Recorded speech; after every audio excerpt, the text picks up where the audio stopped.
Let's go to more recent history. 1500 BC. And the most important event in European history. There is an island. Okay, here is Greece. Over here on the right is Turkey. Here is Crete. And right here is a little island that in this picture is U-shaped.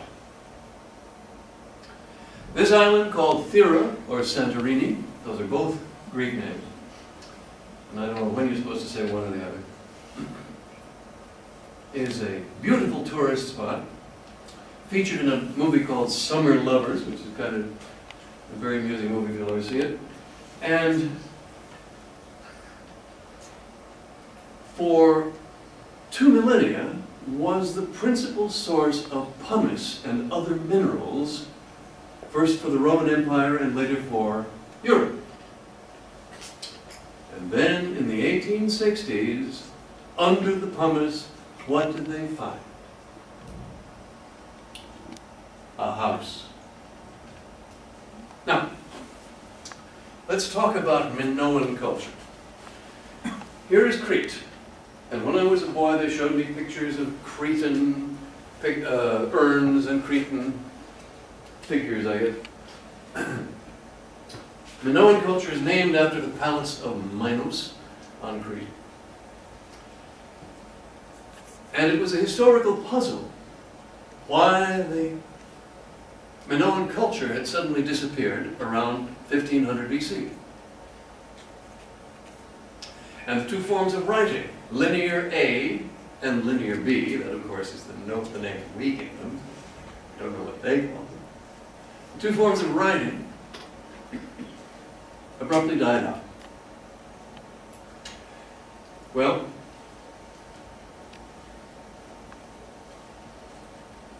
in 1866, a French guy, missed his name, researched the houses under the pumice on Santorini. And guess what? They were Minoan.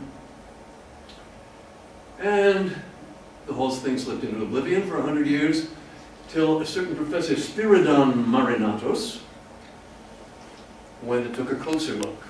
And it became clear that the volcano which exploded in 1500 BC and buried the houses was the biggest in human history, bigger than Krakatoa and Pinatubo and the rest combined. That the death cloud of hot ash probably killed everyone in Turkey, or the Anatolian Peninsula, right? That the tidal wave wrecked the northern side of Crete and did great damage in Greece and as far away as Egypt, I believe. Anyway, certainly on the shores here of Turkey. And Marinatos said, okay, we know what happened.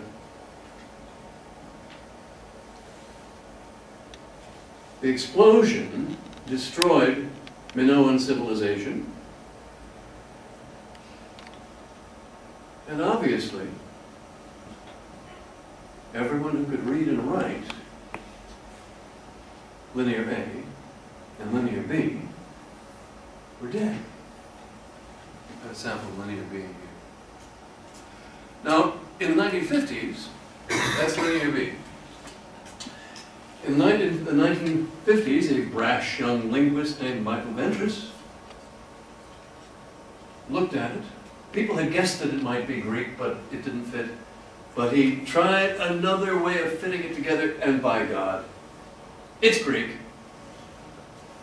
They were speaking Greek before the Thera eruption. After the Thera eruption, they didn't know how to write anymore. How long does it take? If you've seen people read and write, for you, suddenly it's on your shoulders. You've got to do it. How long will it take you to figure out writing? Well, here's somebody who did. His name was Sequoyah. We're not quite sure whether the tree was named after him.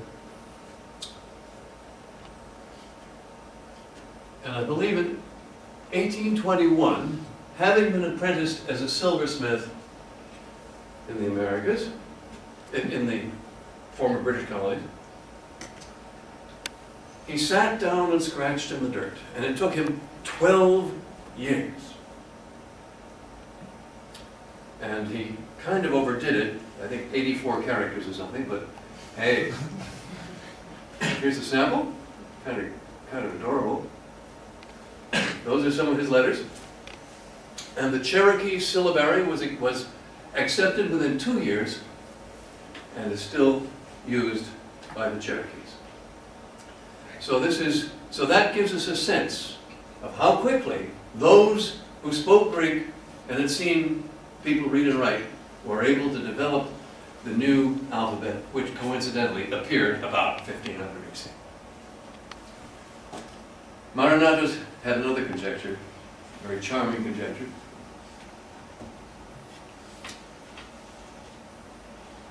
There was a legend in Greek culture of a land that sank beneath the sea. And perhaps this legend, which whose only written record is in Plato, but if you go to Chicago, Greektown, there's the Atlantis restaurant, there's the Atlantis bakery, there's the Atlantis this and that. Why do they care so much about Atlantis, especially if it was in the Atlantic Ocean, which is thousands of miles from Greece? I think Marinatos conjectured that this was the original Atlantis, that was the name of it. It's very likely. In which case, of course, we also know the name of the mountain. Could only have been the original Olympus. Marinatos also conjectured that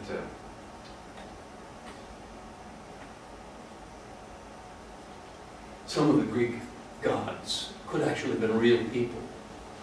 Because you know how stories get conflated, famous names, stories accumulate,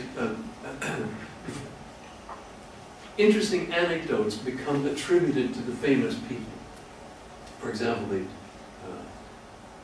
Turtles All the Way Down anecdote, which I've heard first 30 years ago, I think, is now attributed to Hawking much more recently. So it's the sort of thing that if you're famous, people think it's you. So Poseidon might well have been an admiral. Charon might well have run a ferry. So I have one conjecture to add to this. Everything I've told you, except bringing in Sequoyah, that was something separate.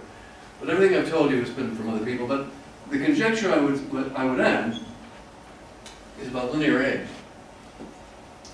We note that even if the death cloud moved over Turkey, even if everybody here was dead, the next language that moved in was arguably related to the Finnish-Lappish group. So in other words, that's the kind of languages they spoke of in that direction. And Linear A might well be of that fact.